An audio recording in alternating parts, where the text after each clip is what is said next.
on behalf of the people of Kenya. Today, as I stand here as President and leader of our great nation, to the people of Kenya, in northern Kenya, for this marginalization, I want to apologize on behalf of the nation of Kenya. Poleni sana ndugu zetu. It was never meant to be this way. And as my brother governor has said, this has been a very emotional moment for me.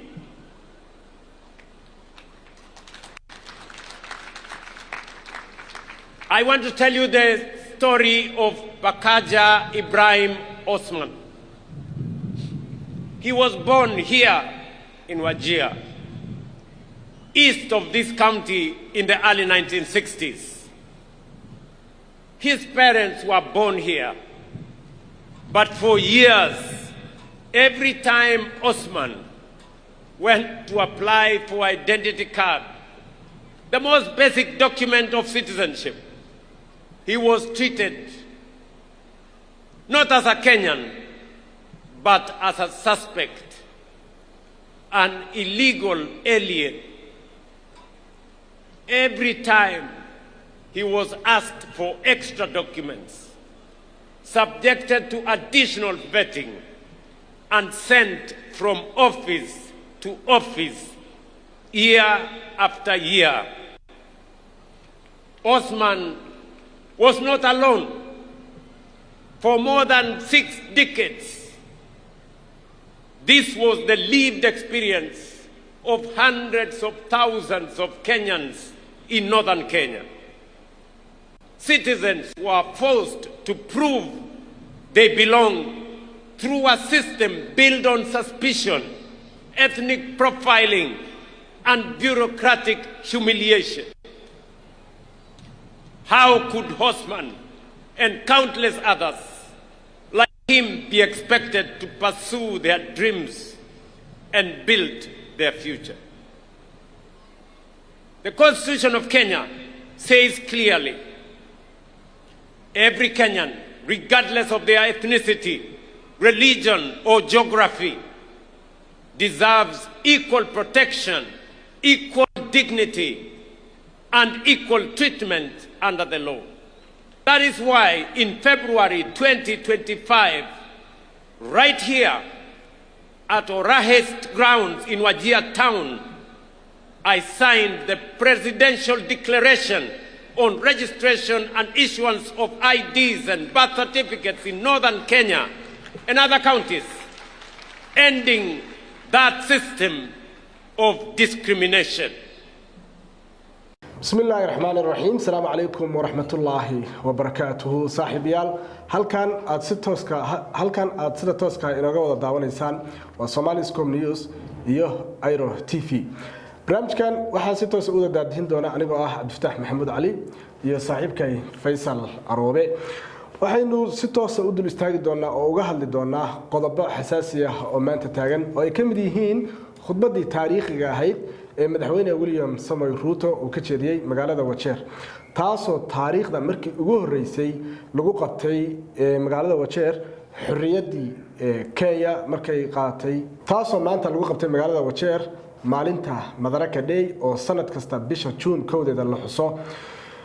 madaxweyne William Ruto ayaa halkaasi taariikh ka jeediyay isagoo Soomaalida ka raali galiyay dhibaatooyinkii ay u geysteen hogaamiyaasha isaga ka horeeyay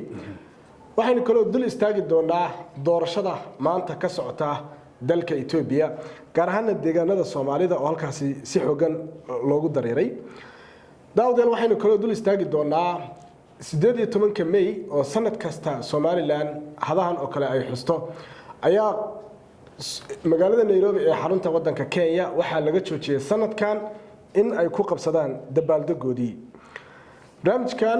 sidoo kale waxaynu dul istaagi doonaa safaaradda Soomaaliya oo maalmihii u dambeeyay safaaradda Kenya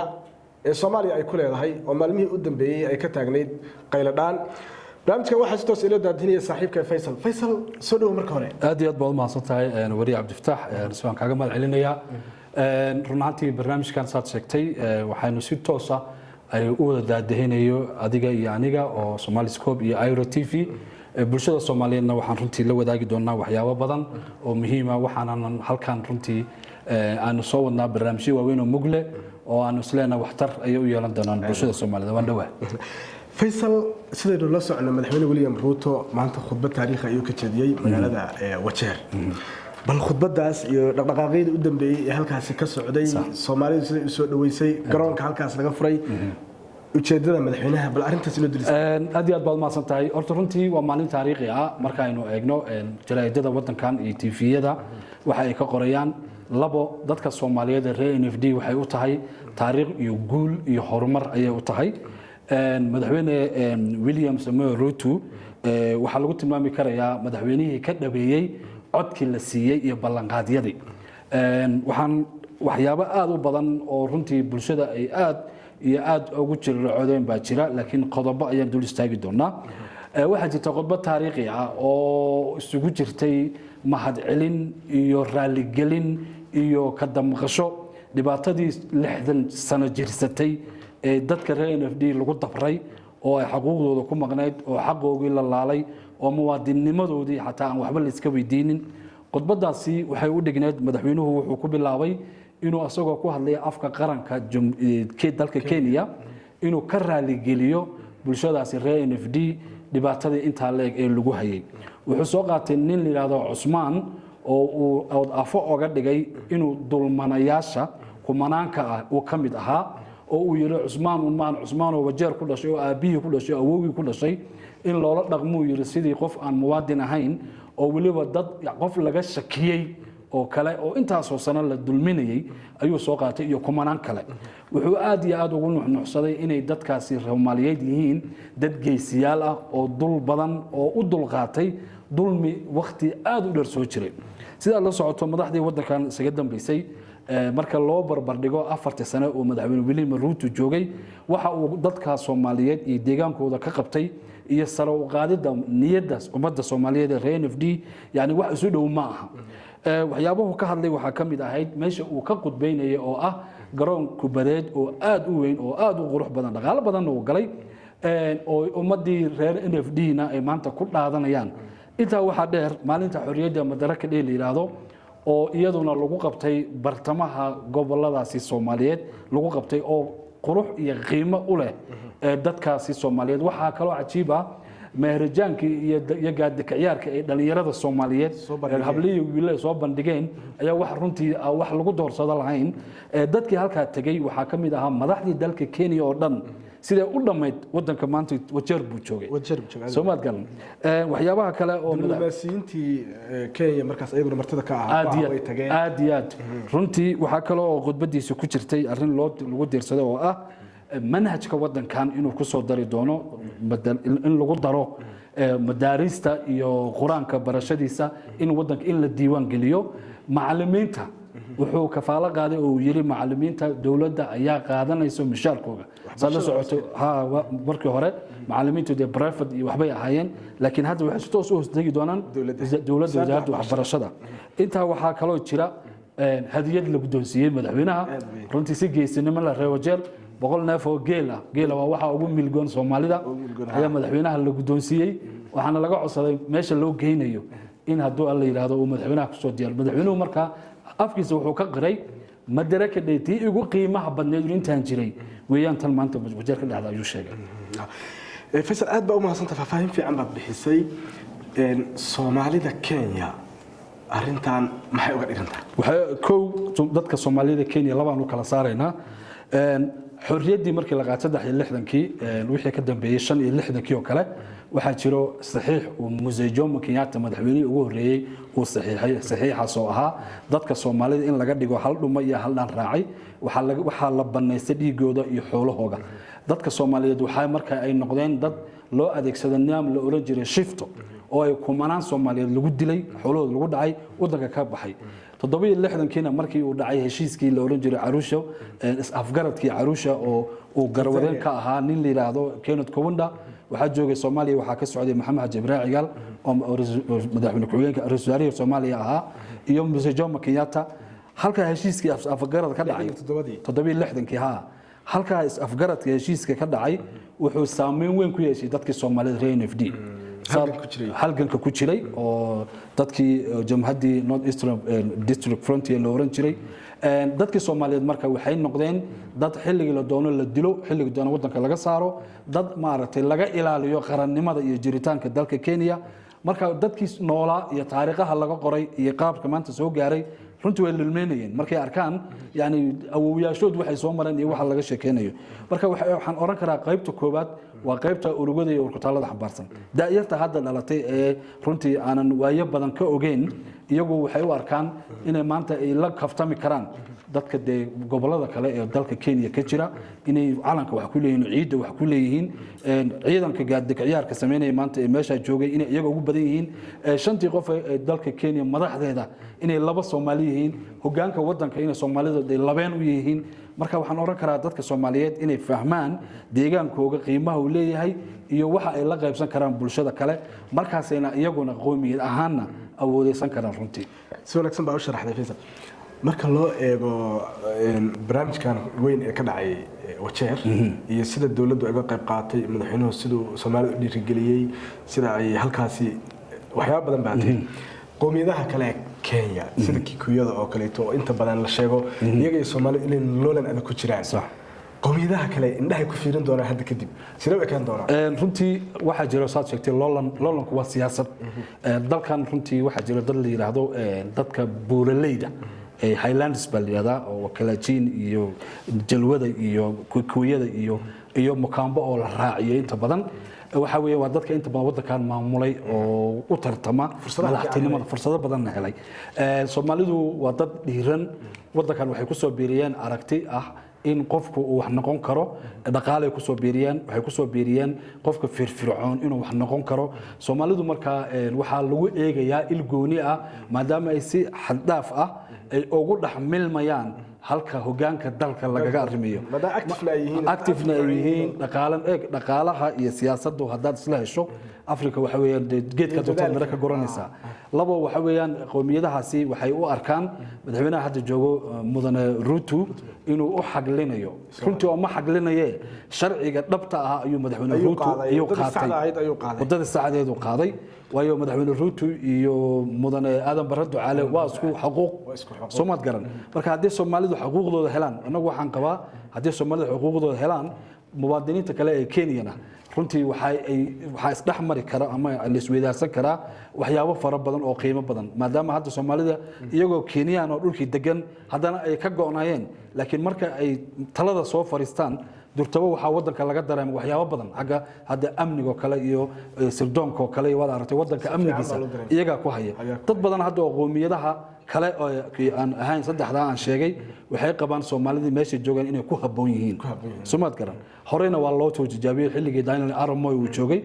Maxamuud Barrow waa ninkii afgambiga 28 kala ka dhacay ninkii ku gabraartay madaxweynaha soo celiyay marka dadka Soomaalida waa dad firfircoon waana dad u baahan in la baro qiimaha yani runtii wadaneed ee leedahay waxa jira xisbiyo badan oo u hanqal taagaya in maartay Ruto 5 sano kadib markii ay dhamaatay in ayaguna jagada helaan laakiin waxa jirtay aragti ah inta badan Soomaalida in la iska liido aan keer badan la siin maadaama xukuumadda madaxweyne Ruto ay si xoogan Soomaalida u taageertay dhan amni dhan horumar dhan dhaqaale dhan investment dhan xitaa aydiyadii sharciyada wixii loo hagaam hadiiba ifan isagu guuleysan hogaamiyaasha kale Kenya ma laga yaabaa inay markan Soomaalida in dhan wanaagsan ku eegi doonaan anigu waxaan qabaa Soomaalidu meeshii ugu habooneed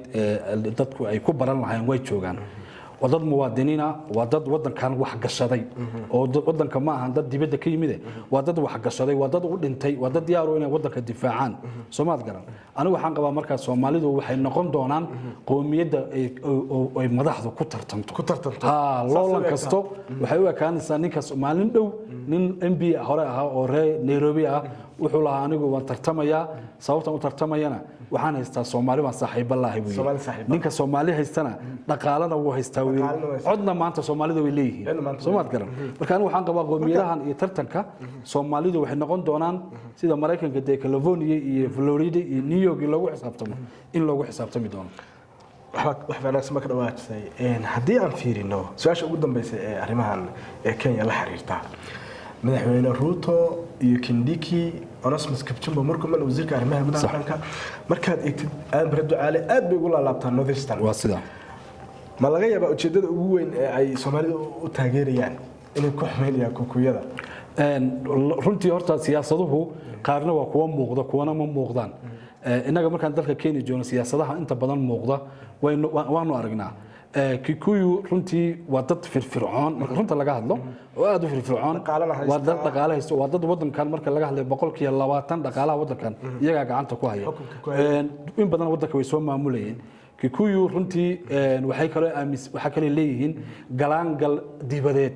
wadamada dibadaha oo dhan way ku xiran yihiin haddii imika caalamka eegto community-da Kukuyada caalamka jooga dad aad u badan xagga aqoonta waa dad dhisan Soomaad fahmin marka anigu waxaan qabaa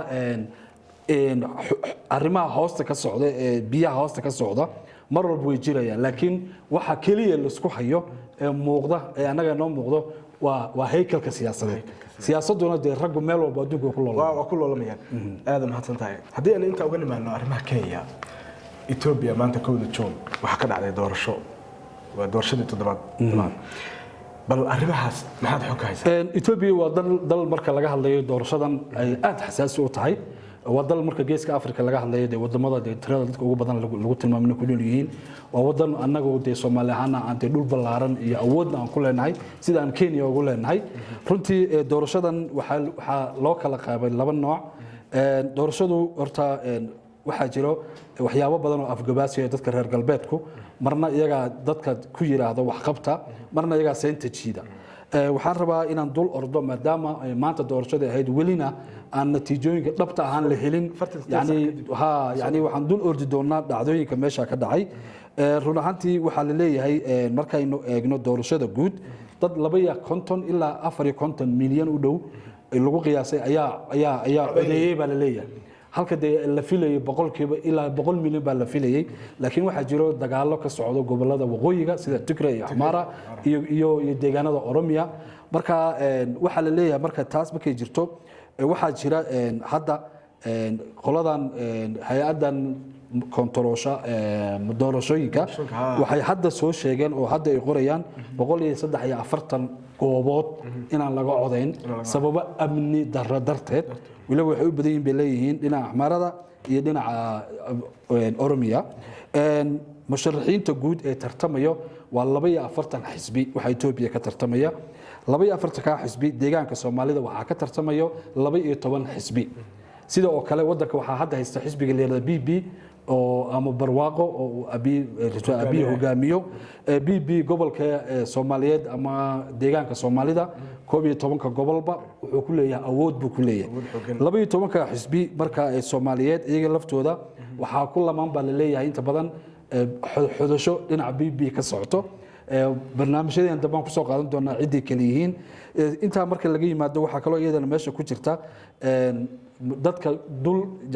dul joogteynaya eegaya doorashadaas ay u dhacday oo inta badan Afrika ka yimid midowga Afrika ka yimid waxaan xusi karnaa madaxweynihii hore dalkan Uhuru Kenyatta oo hogaaminaya dhinaca kale waxa la leeyahay wadamo badan oo reer galbeed oo la filayay way qaadaceen inta waxa dheer mudane Abiy oo wadamada reer galbeedka sida jariirad ka soo baxday Ingiriiska The Daily Telegraph liiraado waxay ku eedeynayaan in uu abuuray wax la yiraahdo boqortooyo oo uu awood adeegsanayo xisbi liiraado Ola iyo Obdo iyo Obo oo Oromo iyaga waa qaadaceen OLF ama Jowxo oo laba garab kamid ahna waxa weeye waa qaadaceen marka waxa la filayaa natiijadan soo baxdo oo hadda hordhaca ah natiijooyin hordhaca hadda la soo dusinaya jira BB baa hogaaminaya la leeyahay marka dad badan waxay leeyihiin wax la sii qorsheeyay weeyaan maadaama meesha Afrika tahay laakiin waxaan filaynaa gaar ahaan deegaankeena oo deegaanka ugu nabdoon ah dawlad deegaanka inay wax qurux badan oo ummadda Soomaaliyeed u cuntamo iyo madax wanaagsan ay u soo bixi doonaan aad u mahadsan tahay madaxweyne Uhuru Kenyatta ayaa hogaaminaya guddiga midowga Afrika 73 xubnood weeye waxaa la sheegay 37 wadan inay ka socdaan aan waa xubno badan oo lagu kalsoonaan karo laakiin Faisal waxaa la sheegayaa gabi ahaanba gobolada Tigreega inaan laga codeynin halka 67 kaliya laga codeynayo gobolada Amxaarada bal arrintaas haddii aad sida qaalibka ah gobolada Tigreega iyo Axmaarada waa iyaga laftooda markaan ka hadlayno Ethiopia taariikh gooni u baahan tahay iyaga laftooda Highlanders baa la yiraahdaa waa buuraleyda yani mar walba sida gafanaha dadka u shaqo jiray ee Abyssiniyiinta la isku yiraahdo Axmaarada iyo Tigreega waxay mar walba ka biyadiidaan dadka Kooshiyiinta ah sida Soomaalida iyo Canfarta iyo Oromada Tigreega waa ogtaa dhawaan dagaal baan baa lagu qaaday inay gooni u go'aan bay doonayaan dawladda hadda uu Abiy hogaamiye maryo dhiigle kala furteen iyaga laftooda hadda laba qayb u kala fadhiyo Axmaarada ilaa 3 qaybood ayay u kala fadhiyaan Axmaarada xoogooda waxay aaminsan yihiin wax la yiraahdo Ethiopian Tigdom oo ah hal Ethiopia oo hal diin leh hal nidaam leh oo hal af leh ayay aaminsan yihiin qolo kale waxay aaminsan yihiin Abiy inuu soo mudnayn in meesha la geeyo kuwa kalena waxay rumaysan yihiin iyaga inay ra'iisul wasaaraha inay iyaga soo ciyaarsiiyeen ay sugayeen inuu intuu meel darka u keenay inay kala wareegaan marka rag isguraya meesha ka socda Axmaara iyo Tigray mar walba waxa ka go'an inaysan goboladan hoose ee Canfar iyo Soomaali iyo Oromo inaysan hogaamin dalka weynaha Ethiopia waana aragti ay diimeed oo hatta diin la soo galayso la xiriida oo aan barnaamijyo gooni uga faalon doono saasa marka waxay wadamo badan oo reer galbeed ah oo waxa jira ay jaaliyadaha Tigreega iyo Axmaaradu ay ku leeyihiin awoodo iyagaana dusiyo wax wadanka ka socdo maadaama ay wadanka qayb ka yihiin taasana keenaysa in Abiy lagu la leeyahay waxbaad boobtay iyo dictator baa tahay marka hadaan isku soo koobno Ethiopia lafteeda yani waxyaabo waaweyn ayaa ka salag leh okay dhanka Soomaalida hadii aynu u nimaano Faisal madaxweyne Caaqjar wuxuu ka tirsan xisbiga Abiy Ahmed oo hogaaminayo haddii aad noo taabatid baloolanka xisbiyada kale ee deegaanka jira sida FEB oo kale iyo xisbigan uu madaxweyne Caaqjar fursadaha ay kala heli karaan loolanku sidoo kala duwan yahay Caaqjar inuu soo laaban karo waxa jira fafaalooyin badan horta sideedaba Afrika marka la joogo xisbiga talada hayo mar walba isaga guusha ugu dhow sababtoo ah systemkii uu maamula dhaqaalihii uu hayaa dadkii horjoogtadii isaga soo leeyliya guddiga commissionka isaga inta badan ka yimaadaan xisbiga FEB oo kale marka laga hadlayo yani waa xisbi meelo badan tagay oo dadka wax badan ka dhaadhiciyay oo la oran karayo de baraariis uu cadeystay oo la fikrada jooxa oo kale yani garabka ay Cabdiraxmaan Maadey iyo Madana Cadaani iyo hogaamiyaan iyo garabka kale ee Riyaala Xamuud iyo ninka la yiraahdo qalbi dhagax hogaamiye waa kala labo walow kan qalbi dhagax iyo hogaamiyaan lagu xiriirinayo inuu BB muus ku dhex muusoobay oo BB hoosta ka wada oo Mustafa isku group yihiin laakiin Mustafa waxa inta badan lagu saadaalinayaa hadda loolan ka dhex bilaabay BB laftiisa jira oo 12 gobol dadka ka soo jeeda ay bilaabeen loolankaasi waxa la leeyahay mararka qaar marka loo eego dhinaca saxda ah Mustafa waxa laga yaabaa rajadiisu inaysan 100% ka badneen qaar baa qaba dad baa aaminsan oo la bedeli doono oo isla BB rag laga soo dhax ciyaarsiiyay madaxweyne Mustafa lagu bedeli doono qoraalada beelaha badan oo hadda qowmiyadaha kala duwan qorayaan waa midna waxa la leeyahay Mustafa inuu soo noqdo oo marka la soo noqdo kadib la bedelayo ayay dadka qaar qorayaan sida ahaataba xisbigan BB waa awoodda ugu badan meesha uu ka haysto waa dhinaca Soomaalida waad ogtahay ku xigeenka ra'iisul wasaaruhuba waa nin Soomaali ah oo de Aadan Farax waa nin Soomaali ah yani shanta xubnooda ugu sarsareeya qayb weyn bay ka leeyihiin Soomaalidu marka hal arrin waxa jirto oo cilada waxa weeye doorashadu markay dhacayso ayaa shacabka Soomaaliyeed ee dhibanayaasha ah ee aan wali ka doogsan dhibaatooyinkii ay dawladii kala dambeeyay u geysteen markaan bay u yimaadaan laakiin siyaasiyiintu marna isku ma dayaan intay si mugul weyn u fariistaan oo si quman loo eego waxa dhacay in dadkan dhibaatooyinka laga saaro inta badan kuma guuleystaan eedahaasina waa eedo ku dabran madaxda Soomaalida runtii kam ololaha ugu badan ay Soomaaliya madaxda Soomaalida deegaanka waxyaabaha ugu badan hadda Mustafa oo kale ay leeyihiin waa u qabanna ummadda oo bedelayna wixii aragti duwan ma keenayna حالي لو إلى تامن كده وحكمنا وحاجر ودن كمال بدن أو مشاريع لجين سؤالان هذا ملك لما أنا قبل كفافن لي هذا هو حرون توا مقالة جيجي دي قبل كدي سومالي دي حرون تهدو كتال deegaanada imika la faciisay iyo barre iyo sheedeer iyo gobyar iyo gobolkaasi ka tirsan mashaariic la'aan badan baa ka jirta yani magaalo jigjiga u jirta 40 kilomitir baa bilaa laami ah magaalooyin 800 oo kilomitirna laamiyay leeyihiin gobolada qaar doolo kale aad bay dadku cabanayaan qorraxay hadaa tagtid ama shabeelay ama aad timaadid daawo iyo maaragtay dhinaca Soomaaliland cabashadu way jirtaa يعني maanta mooyaala ninka jooga jigjiga dhowr kun oo kilomitir buu jiraa marka waxyaabaha dawladda hadda ay madaxweyne Cagjar iyo maamulkiisa ay leeyihiin waa mashaariicda ugu badan waxa waa biyo-gelinta iyo wadooyinka iyo mashaariicda dadka waxa loo yaqaan xoolo dhaqato beeraleyda in la kobciyo arrimahaas ay ku doodayaan waxa kale oo ku doodayaan dejinta nidaamka dawliga waa nidaamka dawliga inta badan gobolada fog iyo tuulooyinka iyo meelaha maaragtay kama jiraan laakiin caasimadaha waa la joogaa marka hadii la helo aragtida noocaas loo helo siyaasiyiin jarabaxsan oo wax fahansan dadka Soomaalidu waxay noqonayaan dadka ugu horeeya Itoobiya runtii bay noqonayaan hadii halkaas aynu uga gudno arrimaha doorashooyinka Itoobiya oo 48 saac soo socota aynu dadka daba geyn doono natiijooyinka iyo hadba sida ay wax dhacdooyinka isku bedbedelaan halkaas aynu uga harno Faisal maalmahan waxa safarada Soomaaliya Kenya ka taagnaa dooda fara badan qayldaan fara badan baa ka jirta waynu ognahay Israa'iil waa tii aqoonsatay Somaliland Soomaaliya waa tii midowga Afrika ururada ay Soomaaliya ka tirsan tahay iyo dawlado badan oo gobolka ay taageereen safiirkii Soomaaliya waxa la arkay isagoo shir ay Israa'iil ay qabanaysay ka qabatay qayb ka ahaa doodo badan baa ka dhashay balna la wadaag horta runtii waxyaabo badan oo waxa jira u baahan in si fiican loo hufo si dabariyad loo faydo doodani waxa weeyaan shirkadani waa shirkad miraha ka ganacsata gaar ahaan avocadada oo kulankeedii 7 ama 6 wadankan Kenya lagu daafuray waxa la leeyahay maadaama wadanka lagu qabtay dawladda Kenya waa la casuumay dawladda Soomaaliya waa la casuumay dooduhu marka waxay ka imanayaan Soomaaliya miyay ku jirtaa wadamada beeraha miraha avocadada maxaa meeshan keenay waa qodob waxa kale oo meesha ku jira maalmaha ee doodaasi dhacaysa ama kulanka uu dhacayo laba maalmood ka hor madaxweyne Xasan Sheekh Maxamuud ayaa wuxuu ka hadlay arinta ku saleysan Qudus iyo aqoonsiga Somaliland uu daafeeyay marka madaxweynaha iyo dawladda iyo wasaaradda arrimaha dibadda oo safiirka hoos imanayo sida qaalibka waa inay wada shaqeeyaan marka maamuuskaasi uu ku leeyahay meesha iyadana waa dad Soomaaliyeed baa qaba inaysan wax dhiba ku jirin laakiin mushkiladdu meesha ka taagantay waxa weeye maadaama dawladda Soomaaliyeed oo madaxweynaheedii hadlay oo madax meesha ugu sareeyay oo uu gunaanaday arintan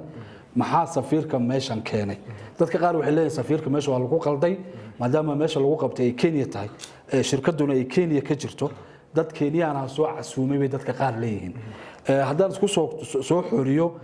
dhinaca kale waxa barbar socdo oo la leeyahay arintani waa wax la hagaajiyay oo wax maartay aan jirin safiirka ma waxay leeyihiin waa been dad baa been leh oo propaganda iyo la sameeyay iyo maanta waxyaabo badan baa dunida iska jira dad baa qaar leh marka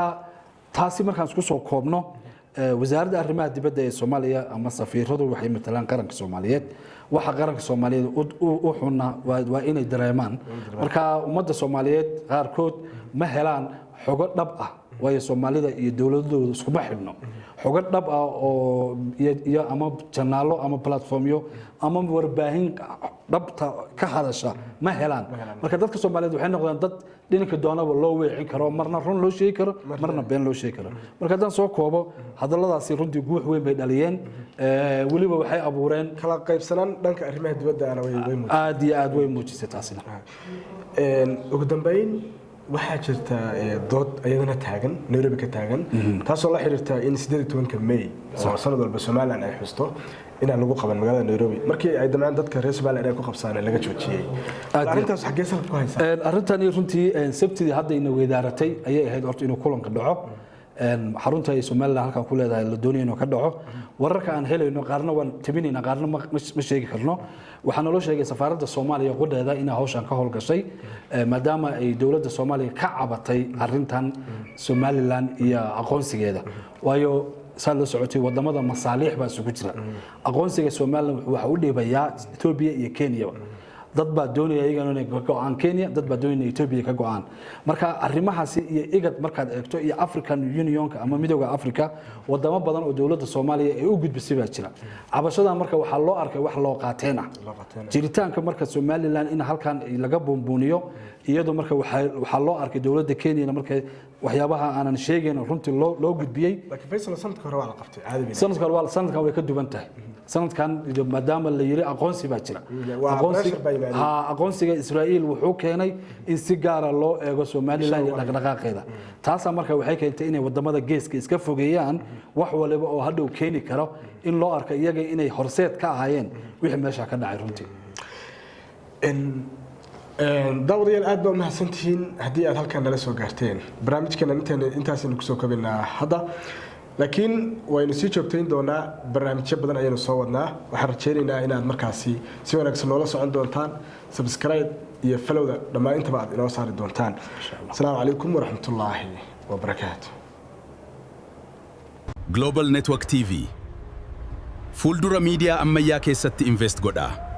har'a shareholder ta'a waad ku mahadsantihiin imaanshihiinna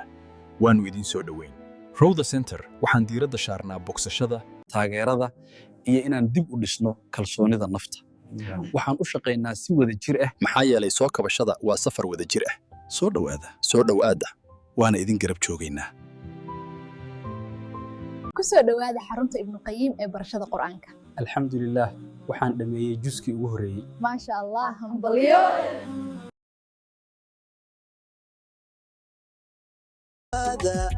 macmacaanka iyo pizza macaan dhibaatada dhammaan adduunka ee dukaamaysiga internetka Eastleigh Soko waa jawaabta alaabtaada DJ dahabka qurxoon ka soo dalbo meel kasta Airo TV waxay ka caawin sidii loo sameyn lahaa xayeysiin ka hadlaysa ganacsigaaga nagala soo xiriir airo tv@gmail